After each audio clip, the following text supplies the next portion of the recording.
Today we are going to discuss the various typologies or varieties of political systems that we find in the developing countries. By now, we are already aware that developing countries are also known as third world countries.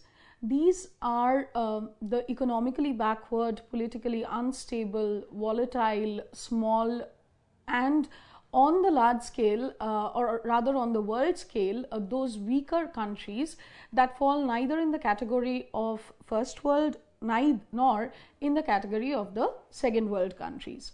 Now, when I talk about political systems, I refer to the kind of or the style of political systems or governance that a country follows.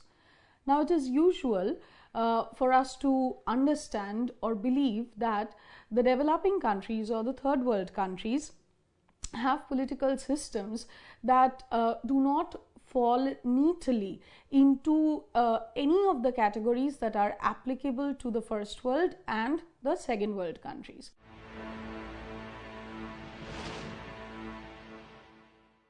It is also common knowledge that the developed countries or the third world countries had a long experience of colonization or rule by foreign countries. Now, as a country evolves, as the social, political, economic history of a country evolves, there is to be a natural river-like flow to the course of its historical evolution. Now, in the course of the history of these third world countries, unfortunately, the imperial powers or the more industrialized countries of Western Europe had actually intervened in the process of the normal course of historical development. Now, as a result of this particular phenomena, that is imperialism and colonialism, what happened was the natural course of these of the development, the historical development of the third world or developing countries were badly impeded. So, when these countries finally won freedom, political freedom that is to say, they were faced with a lot many questions, problems and dilemmas. They had to deal with a very tragic past. Political experiences, economic experiences of colonialism were definitely not very pleasant. Neither were they very favorable to following the political or economic systems that were being followed thus far by the colonizers or the colonial masters. As a result, we see that after gaining political and economic independence, formally at least, from their colonial masters, these third world countries, they started evolving newer and more original types of political systems. That precisely is the subject of our discussion today. The first system that we are going to discuss over here is the authoritarian type of government that is usually found in many or most of the third world countries.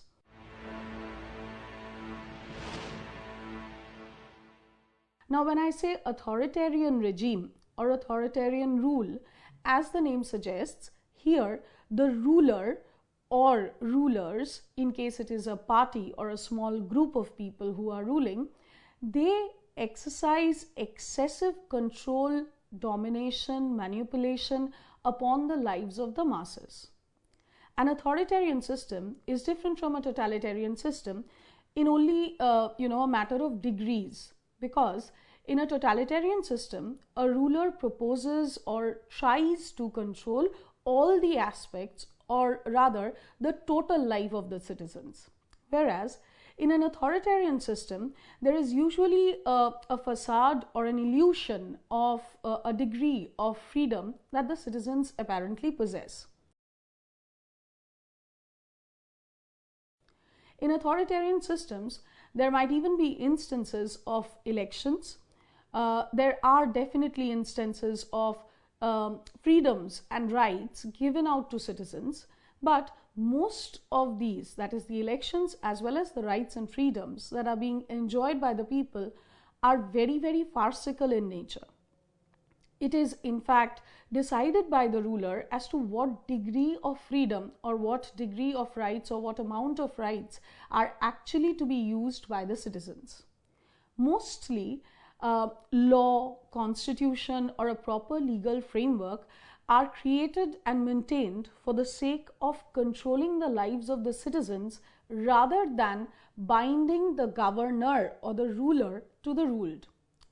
Wherever there are laws, these laws exist only for the masses and definitely not for the ruler and people close to him. Ideology is highly conspicuous by its absence. Authoritarian rulers hardly ever feel the need to have a well-defined ideology on the basis of which to ask for mass support. Sometimes, if there is a certain change in the interest of the ruler, a parallel change is imbued into whatever little ideology there is present in the system to suit the interest of the ruler. Political parties, interest groups, pressure groups are also either absent or highly coordinated and co-opted into the system of governance as per the interest of the rulers.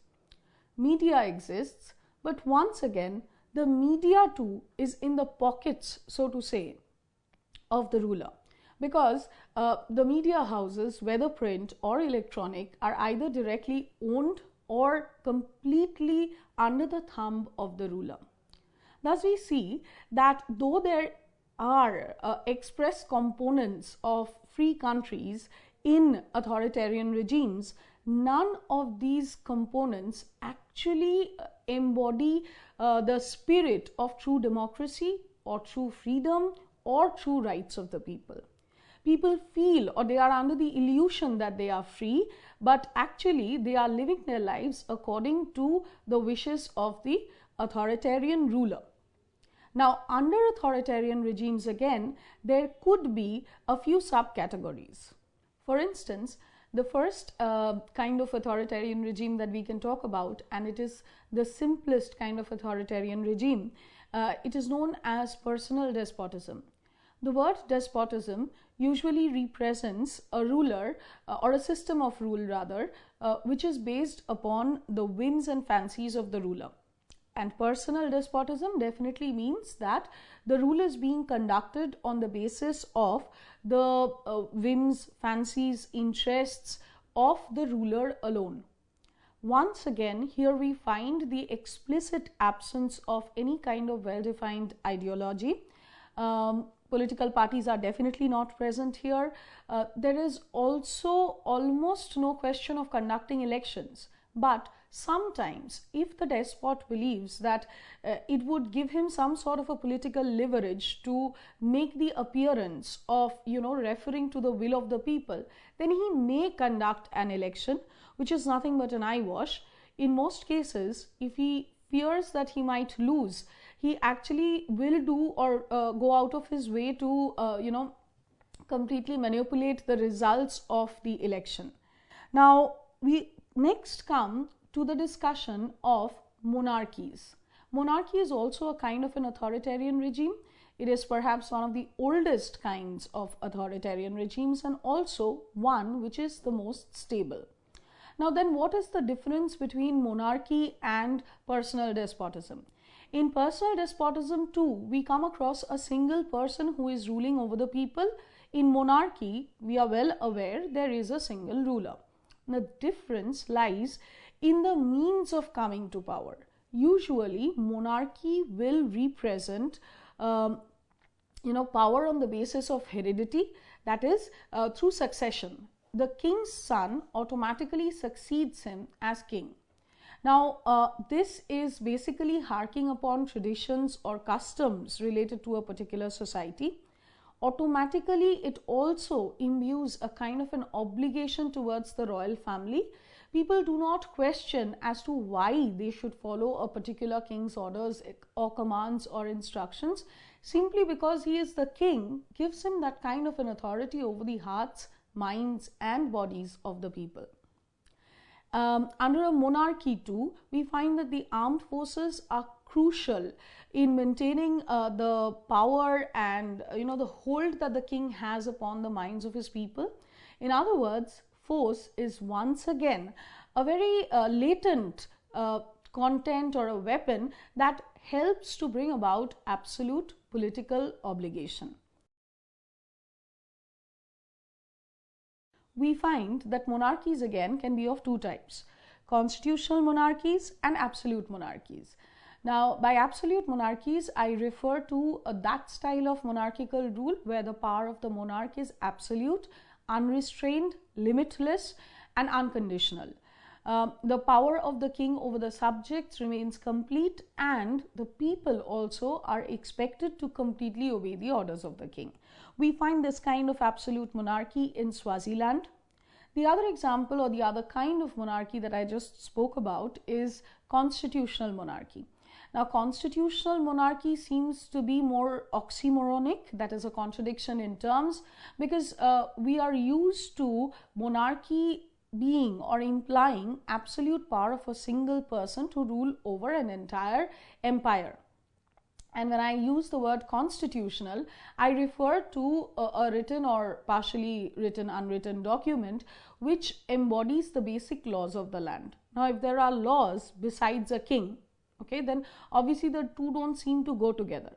But constitutional monarchy refers to a kind of monarchy where the monarch's actions, powers, and functions are limited by the laws which are already embodied or enshrined in a written constitution. Okay, so in other words, we can also call constitutional monarchy a kind of limited monarchy. We have found this sort of monarchy in parts of Africa like Lesotho, like Morocco, etc. So after having discussed personal despotism and monarchy, we move on to the third kind of authoritarian regime, which is ruling parties. Here, the single despot is substituted by an entire political party. One party and one single party alone dominates over the lives of the people. In other words, rules over a country using ideology as its main weapon. Now, needless to say, even when I say that the entire party is ruling over the people, it is actually the topmost leaders of that political party who are using their ideology as a weapon to control the minds of the people, to control the way people think, work, believe, and what they consider to be their duties as citizens of that particular country. Now, this sort of authoritarian regime is to be found mostly in the communist countries, where we know that a single party system prevails. No ideological diversity or plurality is at all tolerated in such authoritarian systems. One party system or ruling party system only allows the existence of a single political party which shall dominate, which shall control, which shall create laws, which shall create the notions of justice, which shall also determine what rights are to be given to the people, etc. The fourth kind of authoritarian regime that we are going to discuss would be that of military rules. More commonly, we refer to them as jantas. Janta basically means a small group of military rulers, rulers in the sense that they are the leaders, the most powerful men from the three wings of the armed forces. They form a small group comprising of the most influential and the most powerful and the strongest of military leaders, and together they capture power from the civilian governments. Now, more often than not, we come across military jantas in sub-Saharan Africa, in Western Africa, and closer home in Myanmar. Now, what is the purpose of this sort of a military coup? These are known as military coups, that is the takeover or the capture of power by military leaders from civilian governments. The main reason being that usually these countries have been small, they have been politically weak or unstable, and they have also been economically very, very backward, making the entire internal or domestic politics of that country highly volatile and susceptible to falling in the hands of military leaders. Now, forming military jantas or ruling through military jantas does not mean that, a highly stable form of government has been created. It has been seen that over and over again, power from one military junta has also been taken over by another military group, right? Therefore, there is hardly any long-term policy or planning as far as economic development is concerned. Hardly any kind of political reforms are being put into place, and therefore, the concept of social welfare or mass welfare or projects of mass development definitely suffer. Now, moving on, the next authoritarian regime that we are going to discuss would be that of ruling presidents.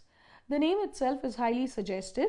Here, the ruler is neither a singular despot who has emerged out of nowhere, nor a king who has acquired his throne by succession or through succession, nor are we talking about rule by a group of military personnel. The words ruling president suggests that a particular political system and the masses of that country are being ruled or dominated completely by the person who occupies the post of being the president of that country. Now, we've seen this system very well at work in Uzbekistan.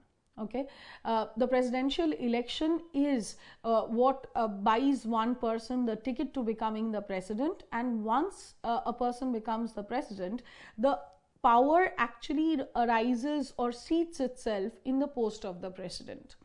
A person, through his personal traits, through his personality, can further add to the power or might diminish the power of that post, but generally speaking, the president will try his best to remain in power, and there have been instances where such abuse of the executive office has happened. Like, for instance, in places there have been presidents whose tenures run from 2 decades to 3 decades, maybe even 4 decades. Now, this is unthinkable of basically in a democracy.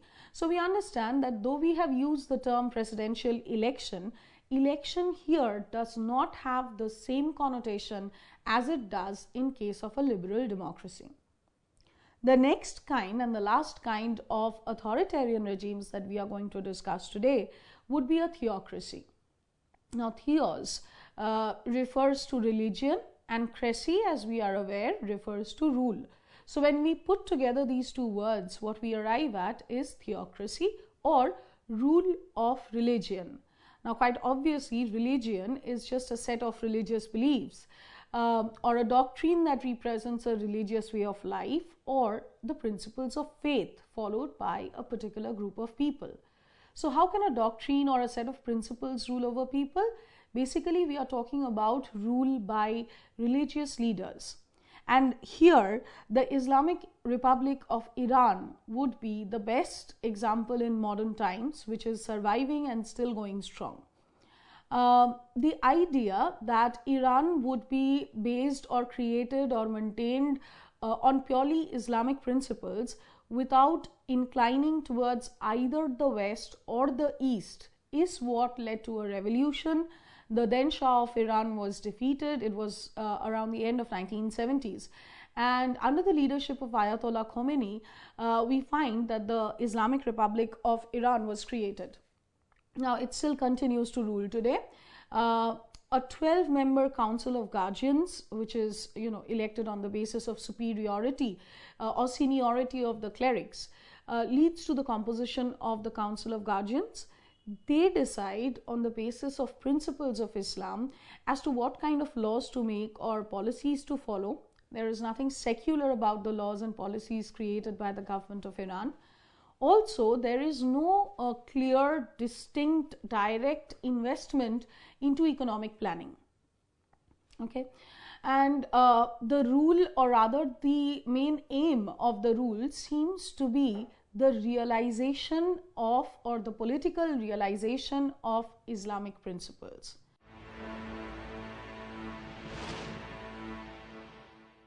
Now, the second type of regimes, political systems that we find in the third world countries are the competitive authoritarian regimes.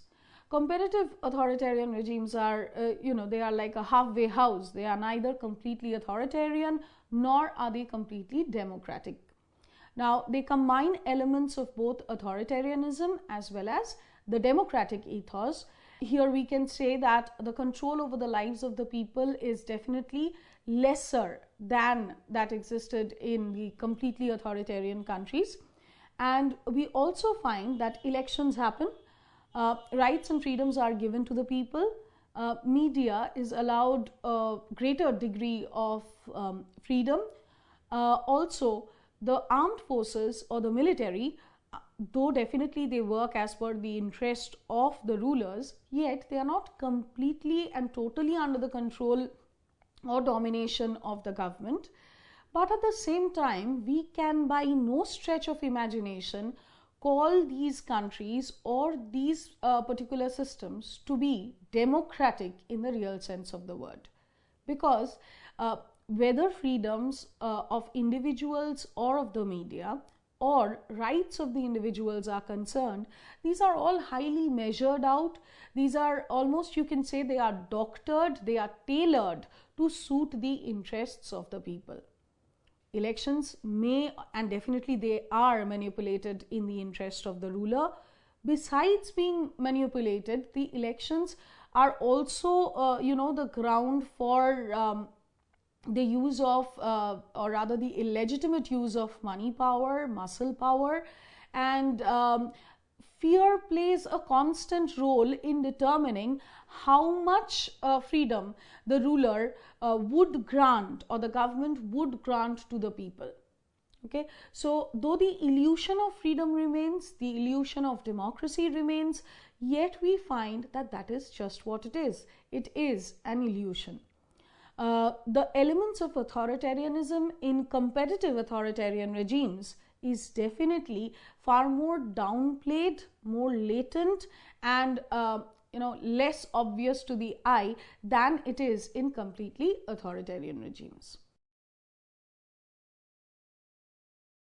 The third kind of political systems that we find in the third world countries or the developing countries are, or rather is, surprisingly, democratic political systems. Now, why I said surprising is because democracy, we know as a system of government, was first adopted by countries which were industrialized, economically therefore developed, less dependent upon agriculture, and with a higher standard of life and living. As in, there was more literacy and social goods were more largely available, goods and services were more largely available to the masses in those countries. Now, as far as the third world countries are concerned, all these prerequisites were missing, most definitely missing, because I would use the example of India because that would help us to understand this point best way possible. Right, when India gained independence in 1947, it had very little to show for industry. It was still overtly dependent upon agriculture to run its economy, and it had just come out of a period of colonial domination which lasted for close to 2 centuries. The level of literacy was abysmal. It was really low. Poverty was so rampant that it was easier to count off people above the poverty line perhaps on your fingers. Therefore, logically speaking, India and most of the third world countries definitely did not have the conditions that were seen to have prevailed in the Western European countries, in America, where democracy had been adopted as a political system. Now, therefore, it did come as a surprise that India and some of the countries of Asia did go for democratic forms of governments or political systems. It came as a greater surprise that India continued and still continues to function as a democratic one. That is perhaps why India is considered to be the largest laboratory on the experiment on democracy. Now, other countries have not been that fortunate or that positive in the sense that as far as elections are concerned, elections are conducted in most of these third world countries at regular intervals, but after having conducted elections, the first election or the first couple of elections, most of these countries fell prey to the executive actually elongating his or her own tenure in power. In India, we do not find that instance. In India, we do have, or we did have, elections at regular intervals, more or less. There is a well-defined body of laws, a constitution, a penal code, and on the basis of laws, at least there is a semblance, or once again I would say the appearance of equality, rights and freedom. Media here again, though definitely some media houses do not act or function very impartially, but most of them do try and maintain a semblance of neutrality. The armed forces are definitely not under political control and domination or manipulation by the party in power. Social movements, pressure groups, interest groups abound in India. And so on the face of it, basically we would like to think that India, though it did not have the preconditions necessary for adopting a democratic form of government, yet it has fared reasonably well, when we consider all the disadvantages that, or the negative aspects of its polity and economy that had plagued it at one point of time before independence. Now, I do not claim that India is a true blue liberal democracy, because once again economic equality has eluded India. Right to work, or equal right to work, equal pay for equal work, are still far away. And those of us who think that economic equality and economic freedom should precede and must precede political freedom and political right and political equality, definitely cannot say that India is a highly successful democracy if considered along the parameters of Western democracy. But nonetheless, India, Sri Lanka and maybe Bangladesh, to a very large extent, these countries would definitely, amongst the third world countries, these countries have tried to put up a semblance of democratic political systems. Thus, we see that broadly speaking, the political systems of the third world countries can be categorized as either authoritarian or democratic or competitive authoritarian. But I must remind my listeners once again that none of these categories are absolute watertight compartmentalizations, and it is not possible to put any of the third world countries into any pure type categories, because each of the third world countries have conditions which are unique to them. Thank you.